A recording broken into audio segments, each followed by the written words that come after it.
Hi Aries, welcome to your week ahead taroscope with me, Raphael from Reydiant Reality. As you can tell, we're doing something totally different this week. I'm having mic issues and all kinds of other stuff as well. And it's not even a Mercury retrograde, right? Although Uranus is retrograde, so swings and roundabouts. So before we start, as always, if you would like to book a personal reading with me, you can do so on the website address below. And also the winter solstice alignment activation session is up and out there. I will be doing a separate video to go into more detail as to what it is and how it's going to work, but stay tuned. If you want to get on that, you can do so on the website web link below. With that said, I would like to bless all of my decks of cards with all forms of love, light, peace, prosperity and abundance, and I pray that the messages that come through are ultimately clear and concise. They help you on your path to your highest vibrational good. So yeah, if there are sound issues, if it's not as loud as it usually is, unfortunately you're just going to have to bear with it this week. I'm really sorry. It's been a bit of a hectic time for me, so my sincerest apologies. Your destiny card for the week ahead is the Lovers card, right? And this week it really is about love. It's about you opening up to the possibility and the potential for love. For some of you, this is about your loved ones. And what I'm hearing is for those of you that have lost somebody, and it doesn't have to be recent. This is about somebody that is in the other world, somebody that's in the spirit world, so to speak, is trying to let you know, right? In possibly some of the strangest ways, whether through dreams, visions, whatever. This week, they're trying to let you know that you are loved. That's the feeling that's coming through for this. For some of you, this is about love, right? You know, like personal love. And it's about relationships. And this week, the feeling that I get from this card, it's about finding a way to deepen that bond. So if you're not necessarily very spiritual, but you have, you know, maybe lost a loved one, and you kind of feel their presence, you could be feeling and thinking about them.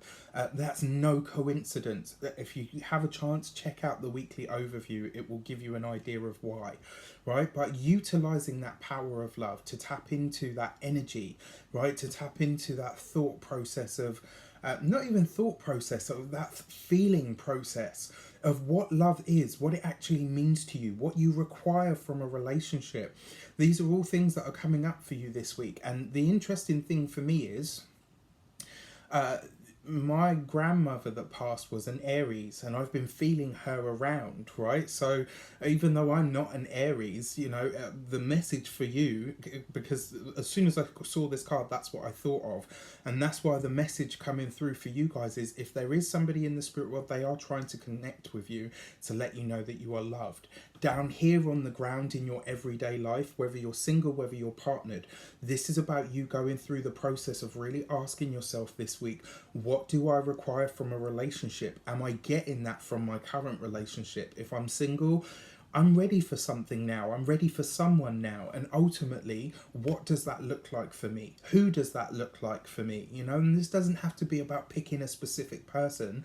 It's about finding the qualities within a person, right, that are going to work for you. So your direction card, how does this shape up for you this week?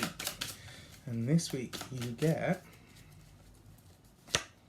the Queen of Wands, right? So you, in some way, shape or form, you show up for yourself. The Queen of Wands is a fire sign female, usually Aries, Leo, Sagittarius. Now, the fact that the Queen of Wands has come up in the Aries reading, this is an archetype of you. Even if you're a male Aries and you're watching this, this is some part of you that is about to redefine your boundaries. So for those of you that are in partnerships, those of you that are in relationships, you could be drawing lines this week. You could be saying to a partner, right, this is what I need, this is what I require. Actually, I feel like you might have overstepped a boundary. I feel like you might have pushed too far. For those of you that are single, this is you outlining what you will and what you won't put up with in a relationship. This is all about love this week. It's all about relationships. It's all about that energy of you know, of love. Basically, that's what's coming in for you this week, right? And the Queen of Wands, like I said, she's sure in her boundaries. She knows who she is. She knows what she brings to the table, and so therefore she's able to define the boundaries of what is acceptable and what is not acceptable. And then finally, your insight card for the week is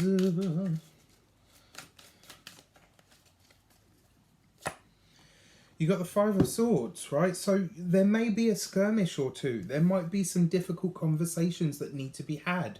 There might be some difficult conversations that need to be spoken about this week. It might be that you, because you've got the Five of Swords, which is fraught communication.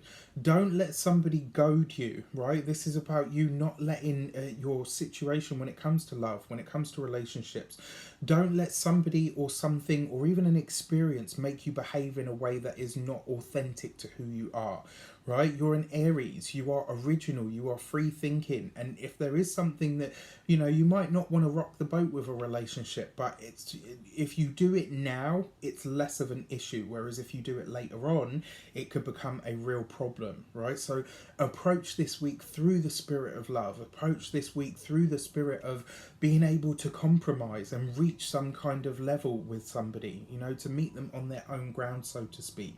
But that Five of Swords with the Queen of Wands there, it kind of says to me that when you are drawing boundaries this week, remember that other people are allowed to draw boundaries as well, right? And it's important and vital actually that they do. So your word for this week is the star, right? And not the star, as in the tarot star. The word for this week for you was literally what I could see was a bright shining star. Now, interestingly enough, the Queen of Wands represents, as a, you know, aside from a fire sign female, it represents the sign of Leo, right? So in terms of that, you are the star, right? You are that bright, shining being. And you need to find a way this week to shine, to be authentically who you are in a way that doesn't ramrod or roll over anybody else, right?